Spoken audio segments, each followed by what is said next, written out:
Well, that meeting in Riyadh has certainly given us all lots to think about. We can dive a little deeper with Bradley Bowman. He's a Senior Director of the Centre on Military and Political Power at the Foundation for the Defence of Democracies.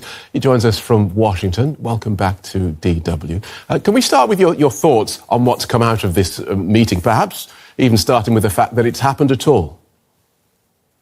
Yeah, no, this is I agree with your correspondence. This is an incredibly significant meeting. I think it's fair to say, at risk of underselling what's happened here, this is the end of Washington's effort to isolate Moscow politically. Those attempted efforts on the part of the Biden administration to isolate the Kremlin for this invasion of Ukraine, the largest in Europe since World War II, is over.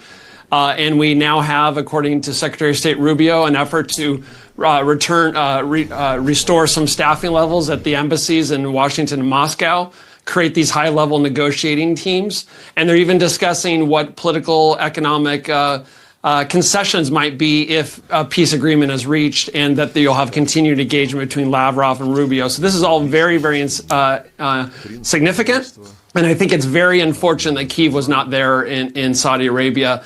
When the topic is the future of Ukraine, Ukraine should be at the table, especially when they've sacrificed so much defending their country against this unprovoked invasion.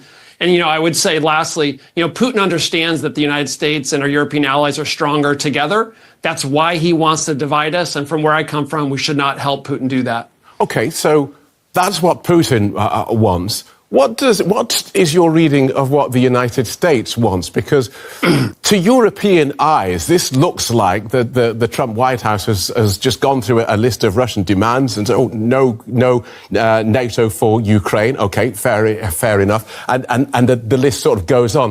What do you see as the method behind the Trump White House apparent madness?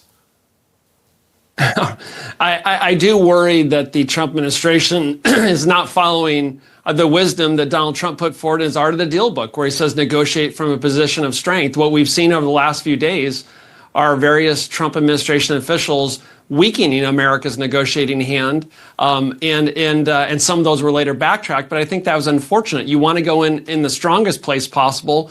So it seems like most of the concessions that have been discussed in the last few days are all American concessions and European concessions, and nothing from Vladimir Putin and the Kremlin, who, after all, started this war. And so what does that tell you about the White House's approach, or indeed the White House's view of this conflict? Perhaps it says, well, it's not that important to us, or perhaps they're just incompetent. What do you read from the fact that Washington has given so much away before negotiations have actually properly started?